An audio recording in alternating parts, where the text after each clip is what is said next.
Amen. Ça veut dire que, à ce temps-là, il n'y aura pas d'injustice. Il y aura la sainteté totale. Dans le règne millénaire, il y aura la sainteté totale.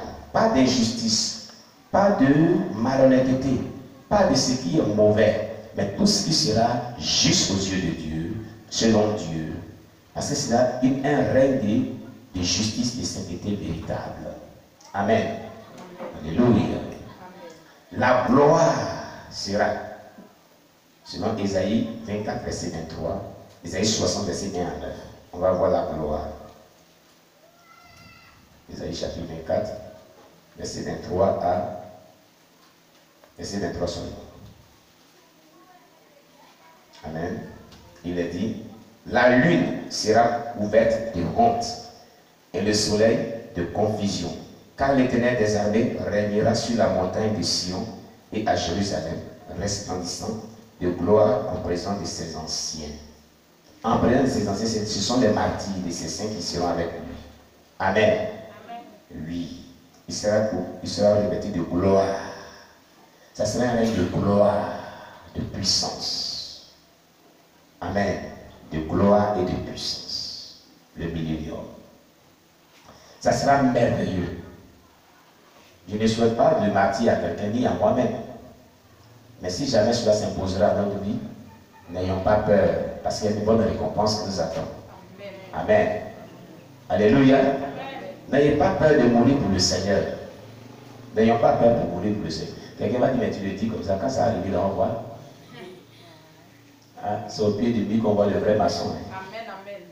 Alléluia. Amen. Tu le dis, c'est intéressant dans ta bouche. Il y a un monsieur là, pendant la crise, ils ont abattu son fils aîné qui était sorti corps habillé. Et on partait régler un problème. Il avait eu un problème qu'on partait régler le pasteur d'Assemblée de Dieu du quartier Soleil. Et en route, il me parlait, il s'est dit, il faut pardonner. Il dit, moi, le jour du coin d'un pays, j'ai de manger. Il faut que je mange un crâne et un rebelle. Il dit, il ne faut pas faire ça. Tu es chrétien, il a dit, oui, je suis chrétien. Où est le problème? Il s'est dit que les ont tué mon fils. Il y a eu la crise, on allait au village. On est rentré dans la brousse. Ce sont tous les mecs qui ont fait appel au crayon. Il a crié, rentré, il n'y a plus rien. On est rentré. On avait faim. Mon fils est né et mes enfants sont allés payer à Tibabougou, à Tchili. Il y avait une femme qui vendait à Tchili souvent. On finit les mains sur les pas. Il prend toutes les feuilles d'Achili sans acheter, il revient. Et un dozo de regarde là-bas, sous mes yeux. Mon fils porte les balles et puis crie, on m'a eu, puis meurt dans la main. C'est parce que ce n'est pas toi qui s'est arrivé, c'est pour ça qu'il parle comme ça. Toi, pasteur. Mais moi, mon fils est vu, puis il va sortir, bientôt il va prendre son rappel, puis il est mort sur mes yeux. Je vais manger dans le crâne du rebelle. Je lui ai dit, c'est vrai frère, ce que tu dis. Il dit, attends, il a terminé. Quand ils vont venir là, je rentre dans l'église. Il dit, c'est pourquoi je suis allé m'installer à Tibabougou. Les prix sont là-bas. Moi, il y a même un crâne de rebelle. J'ai fini de tuer, il y a la peau sur son crâne. Et puis quand il prend petit, si il fait ça bien comme une cuvette. Vous, ma femme va mettre du riz avec sauce. Il prend le vernis, il maquille ça bien, ça devient mes assiettes. Il dit, il ne faut pas faire ça. Et moi, le mal est rentré en toi. Jésus dit, on n'a pas le mal. Il dit, oh, c'est ce que tu allais me dire, tu es pasteur. C'est ton rôle que tu joues. Mais moi, il dit, il ne fait pas ça là. Il dit, il y a des gens, quand le mal a pris le cœur, tu as parlé, mais si ça, on a parlé jusqu'à, on marchait, on a marché. Ici, j'ai parlé, j'ai allé jusqu'à, j'ai fait tout pour le persuader. Il me dit, pasteur, tu joues ton rôle d'attaquer, pasteur. C'est ce que tu avais dit. J'ai dit, moi, j'ai vécu ma chose. Tant qu'il ne fait pas ça, mon cœur ne sera pas tranquille. Il dit, Seigneur, pitié, mon frère. Le mal a gagné son cœur. Il dit, tu n'as pas vécu ça, c'est pas ton enfant, c'est pour ça qu'il parle. Il dit, pardon. Jésus même dit, mais si on t'a fait le mal, comment moi pour pardon? Il dit, moi, tant que je ne fais pas ce qu'il a dit là, s'il finit de faire maintenant, il peut les regarder pour dire pardon. Il a dit, bon, Ce qu'il peut faire, viens intercéder pour ton cœur. Est-ce qu'il lui a dit, puis on a continué le chemin. Vous voyez? Donc, il va falloir vraiment comprendre que ceux qui vont vivre le règne millénaire vivront une vie de sainteté sans précédent. Une vie de sainteté, ce sera un règne de gloire. Alléluia. Où il n'y aura pas de mal, il n'y aura pas tout ce qui est méchant. Il n'y aura que la gloire de Dieu. Amen. Ésaïe 60, verset 1 à 9. Ésaïe 60, verset 1 à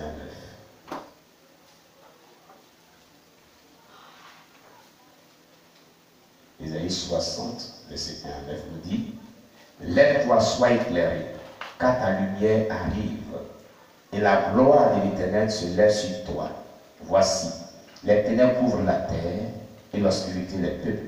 Mais sur toi l'Éternel se lève, sur toi sa gloire apparaît. Des nations marchent à ta lumière, et des rois à la clarté de tes rayons. Porte tes yeux alentour et regarde. Tous ils s'assemblent, ils viennent vers toi. Tes fils arrivent de loin, et tes filles seront portées sur les bras. Tu tressailliras alors et tu te réjouiras. Et ton cœur bondira et se dilatera. Quand les richesses de la mer se tourneront vers toi, quand les trésors des nations viendront à toi, tu seras couvert d'une foule de chameaux, de dromadaires, de madians et de femmes. Ils viendront tous de Séba, ils porteront de l'or et de l'encens et publieront les louanges de l'Éternel. Les troupeaux de Kédar se réuniront tous chez toi, les béliers de Nebajot seront à ton service, ils monteront sur mon autel et ils me seront agréables, et je glorifierai la maison de ma gloire. Qui sont ceux-là qui volent comme des nuées, comme des colombes, vers leurs colombiers? Car les îles espèrent en toi, et les navires de Tarsis sont en tête pour ramener de loin tes enfants, avec leur argent et leur or, à cause du nom de l'Éternel ton Dieu, du Saint d'Israël, qui te glorifie. Amen. Alors cette prophétie d'Ésaïe annonçait aussi, en quelques lignes, le règne millénaire. Amen. Dieu nous bénisse. Amen. Alors nous avons beaucoup de choses à dire sur le règne millénaire. Pour la prochaine fois, nous allons nous arrêter là. Mais sachez que c'est un règne de sainteté, de gloire, de bonheur. Et à ce règne, il n'y aura pas de guerre, il n'y aura pas de troubles, il n'y aura pas de maladies comme ça. Le roi des rois, le détenteur de tout pouvoir des miracles sera sur terre pour 1000 ans. À son règne, pas ce qui est juste, non. Il y aura la justice. Dieu nous bénisse. On acclame le Seigneur Jésus-Christ.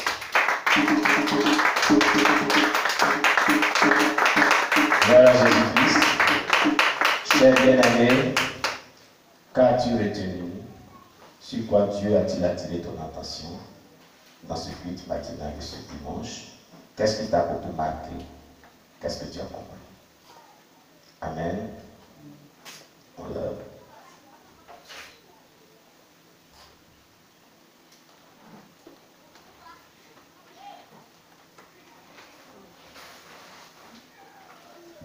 Dieu, soyez bénis. Amen. Aussi qui m'a beaucoup marqué depuis que papa a commencé les enseignements, c'est le premier enseignement quand papa a commencé, il faut dire vraiment, où ça m'a marqué, c'est lorsqu'il parlait des scribes et pharisiens qui ne cherchent pas le bien-être du peuple. En disant que des personnes viennent demander le numéro des personnes à qui Dieu a fait vraiment expérimenter, comme on peut le dire, le ciel et l'enfer. Des gens ont vécu des expériences avec Dieu auxquelles l'humanité doit vraiment recevoir instruction. Et toi qui as été en accord avec la personne, tu détournes. Tu détournes vraiment. Tu détournes ton regard des âmes des brebis qui souffrent, des âmes des brebis qui sont perdues, tu ne cherches pas l'intérêt de Dieu et tu ne veux pas aussi vraiment que d'autres aussi aient connaissance de ce que toi tu as pu recevoir de la personne qui a vécu l'expérience. Donc quand papa parlait, en tout cas humainement parlant, les versets de la Bible, papa parlait, il décortiquait certains versets qu'il ne donnait pas.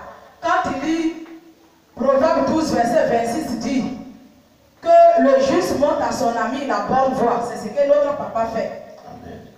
Quand il lit le livre de Matthieu 23, Matthieu 23, verset 13, où Jésus a dit, malheur à vous, scribes pharisiens, hypocrites, parce que vous fermez aux hommes le chemin du royaume de Dieu. Vous ne voulez pas vous-même entrer et vous ne voulez pas laisser ceux qui doivent y entrer. Continue. Vous ne voulez pas laisser entrer ceux qui veulent y entrer.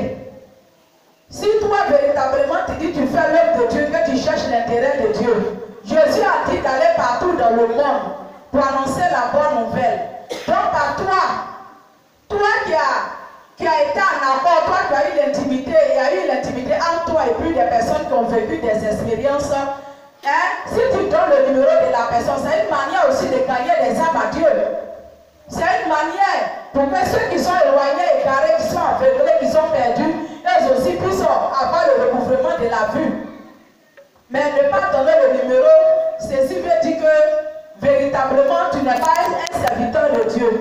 Et par l'indice de papa, il y avait même un troisième verset en parlant de ces scribes pharisiens, de ces hypocrites, pour dire vraiment, si toi tu as ton cœur fermé, tu es rempli de toutes espèces d'impuretés et que tu ne veux pas que l'humanité recouvre la vue, les aveugles voient, et que ceux qui sont égarés d'une manière ou d'une autre reçoivent Jésus-Christ comme Seigneur et Sauveur vivant dans la sanctification, c'est que tu fais l'œuvre pour toi-même ton propre compte. Tu n'es pas serviteur de Dieu, mais tu es un lourd ravisseur. C'est ce que j'ai compris dans le premier enseignement. Amen. Il y a ça. Et dernier message de Dieu, ça ce n'est pas long où papa a parlé du règne millénaire auquel sa vie privée. Le règne millénaire dont papa a décortiqué, ce que j'ai appris, ce que j'ai retenu, c'est que le règne millénaire, c'est le paradis de Dieu sur la terre. Si nous allons vivre la sanctification, il aura la justice, la droiture. Personne ne fera ce qu'il veut, il aura la paix.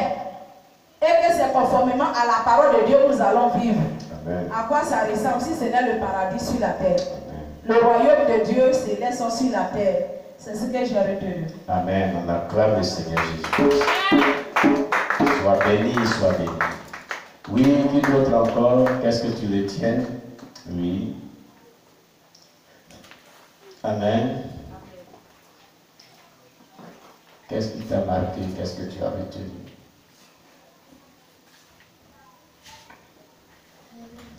Amen. Ce qui m'a marqué, c'est complètement la mort martyre.